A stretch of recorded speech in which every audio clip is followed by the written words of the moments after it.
안녕하세요. LC 강사 최인영입니다. 오늘은 지난 5월부터 시행되어지는 신토익에 대한 간단한 소개와 함께 LC 전략에 대해서 얘기해보는 시간을 갖도록 하겠습니다. 자, 일단 먼저 5월 이전에 시행되었던 구토익과 비교해서 이번에 변경된 신토익에서는 어떤 변경 사항들이 있는지 간단히 설명을 드리도록 하겠습니다. 자, 첫 번째로 Part 1에서는 사진을 보고 묘사하는 적절한 묘사를 고르는 문제, 유형이죠. 그래서 사진 묘사 문제. 그다음 Part 2에서는 질의응답. Part 3에서는 2인이나 3인의 대화문의 형식으로 이루어진 유형의 문제가 되겠고요. 그다음에 Part 4에서는 한 사람의 담화 형식으로 설명문의 형식이 Part 4의 유형이 되겠습니다. 자, 유형의 변화는 없습니다. 그렇고요. 기존 토익과 비교해서 문항수의 변화가 조금 있어요. 첫 번째 파트 1에서는 구토익에서는 10문제였던 사진묘사 문제가 신토익이 되면서 6문항으로 줄게 됐죠. 그래서 4문항이 좀 줄은 신토익에서는 6문항이 사진묘사 문제로 나오게 되고요. 파트 2 같은 경우는 30문항이었던 게 5문항이 줄었습니다. 그래서 30문항에서 25문항으로. 그다음 파트 3 같은 경우는 위에 파트 1과 2에서 줄었던 문제가 파트 3에 추가가 됐습니다. 그래서 문항수가 30문항에서 9문항이 추가된 39문항으로 좀 늘어나게 되었고요. 파트 4에서는 30문항, 기존 토익과 똑같이 신토익에서도 30문항으로 동일합니다. 그래서 그 총 문항수는 100문항으로 기존 토익과 똑같고요. 배점도 마찬가지로 495점 만점. 네, 이렇게 보시면 되겠습니다. 자, 그러면 우리 이제 파트별로 어떤 식으로 지금 신토익에서는 현재 나오고 있고 어떻게 그거에 맞춰서 전략을 잘 세워야 하는지에 대해서 얘기를 해보도록 하겠습니다. 자, 우리 먼저 파트 1입니다. 파트 1에서는 아까 말씀드렸다시피 사진을 보고 가장 알맞게 묘사한 보기를 고르는 문항입니다. 그래서 보기 4개 중에서 A, B, C, D를 듣고 가장 알맞은 보기 하나를 고르는 형식이 되겠고요. 우리 유형에는 총 3가지가 있죠. 사람이 있는 사진과 없는 사진으로 분류가 되는데 사람이 있는 사진 중에서도 1인 묘사, 그리고 2인 이상 묘사, 그 다음에 없는 사진, 사물이나 배경을 묘사하는 그런 유형의 문제가 파트 1입니다. 자, 우리 신토익에서는 이제 10문항에서 6문항으로 줄었잖아요. 기존 토익과 비교했을 때 6문항으로 좀 줄은 대신에 평균 어떤 난이도가 좀 기존 토익보다는 좀 올라갔다고 보시면 됩니다. 그래서 기존에 좀 쉬웠던 문항들이 줄어들고 평균 이상의 좀 생소한 어휘라든지 표현이 늘어나면서 6문항으로 좀 문항수가 변경이 되었다고 보시면 됩니다. 자, 그러면 접근 전략을 한번 간단히 보도록 하겠는데요. 자, 첫 번째로는 우리가 파트 1에서 가장 중요한 거는 빈출 어휘와 빈출 표현이었죠. 파트 1에서만 자주 등장하게 되는 그런 표현들이 있었죠. 네, 그래서 빈출 어휘 그리고 핵심 키워드 이런 것들을 잘 파악하고 정리를 해 놓고 계셔야 되는 것가 첫 번째 전략이었고요. 자, 그 다음에 우리가 파트 1에서 또 하나 중요한 게 바로 뭐였어요? 그렇죠. 속어법이었죠. 정답 하나를 찾아내는 게 아니라 오답을 추려내면서 정답을 남겨놓는 형식으로 풀어줘야 된다고 말했었습니다. 네, 그래서 오답 유형이라든지 설명을 드릴 때마다 하나하나 지워가면서 풀 수 있는 그런 속어법 이용해서 풀어주는 게 파트 1에서 가장 핵심적인 전략이라고 할 수 있겠습니다. 자, 그러면 다음으로 넘어가서요. 파트 2에 대해서 간단히 살펴보도록 하겠습니다.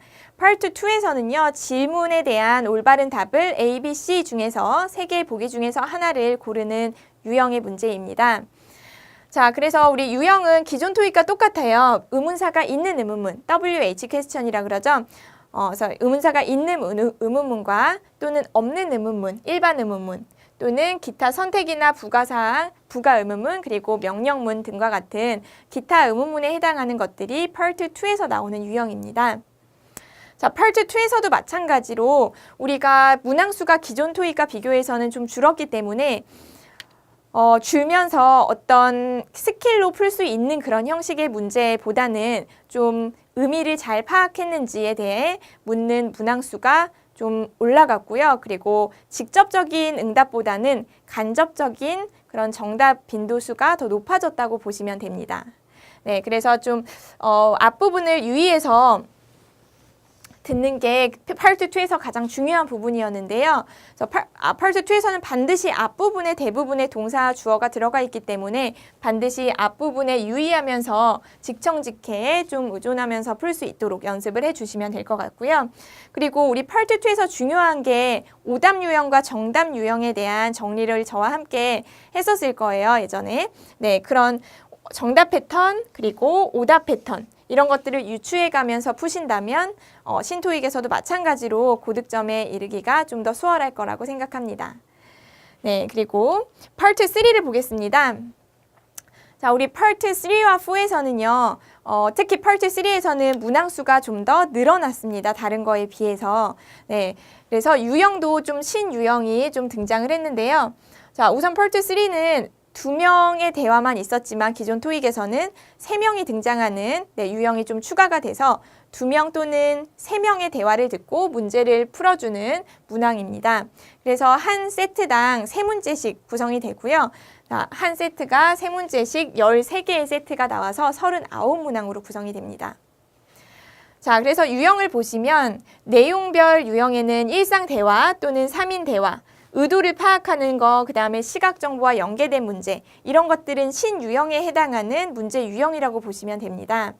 자, 그 다음에 문항에 대한 유형은요, 주제나 목적 문제, 세부 내용 문제 또는 미래 할 일에 대한 내용을 묻는 문제, 이런 것들은 기존 토익과 유사합니다. 자, 그러면 접근 전략에 대해서 한번 보도록 하겠습니다. 자, 첫 번째로 우리가 파트 3나 4도 마찬가지지만 가장 중요한 거는 키포인트, 키워드가 되는 사항들을 반드시 질문에서 찾아내야 되고 그거에 맞춰서 들어줄 때 키워드에 맞춰서 들어주는 거 잊지 않으셨죠? 네, 그래서 마찬가지입니다. 질문을 미리 읽으면서 키포인트를 유추합니다. 자, 그 다음에 두 번째는 시간 관리가 필요하죠. 문제마다. 한 세트가 끝나고 나면 끝난과 동시에 다음 세트의 질문을 보고 있어야 된다는 거. 네, 그런 거에 유의하면서 반드시 연습을 해주셔야 되고요. 자, 그 다음에 파트 1과 2와 다르게 우리가 패러프레이징이라는 게 가장 중요한 게 파트 3와 4에서 중요한 부분이죠. 그래서 키워드를 찾았는데 대화 중에서 들으면서 보기와 똑같은 거를 찾는 게 아니라 의미는 같지만 다른 표현으로 되어 있는 패러프레이징 표현에 유의하면서 정답을 찍어주셔야 된다는 게 가장 중요한 부분이었는데요. 네, 그런 표현에 유의하면서 정답을 찍어주셔야 되는 거고요. 자, 여기에서 또 하나 팁을 하나 더 드리자면 우리가 구체적인 그런 보기보다는 포괄할 수 있는 보기가 정답이 되는 경우가 많습니다. 예를 들어서 대화 중에 애플이라는 단어가 나왔는데 보기에서 그대로 애플이 나오기보다는 fruit이라는 단어로 좀 더 포괄할 수 있는 개념이 정답이 될 확률이 높다는 거죠. 네, 그래서 그런 팁을 한 가지 더 드렸고요. 그 다음에 마지막으로 사람 이름이 대화 중에 나오면 반드시 그 사람이 누구인지를 잘 염두에 두면서 들어주셔야 되는 게 또 중요한 사항이었습니다. 네, 그래서 여기까지가 파트 3였고요. 마지막으로 파트 4에 해당하는 유형 접근 전략에 대해서 보도록 하겠습니다.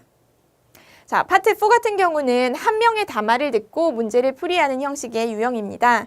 그래서 얘는 마찬가지로 파트 3처럼 한 세트당 3문제씩 그리고 10세트가 나와서 총 30문항인데요.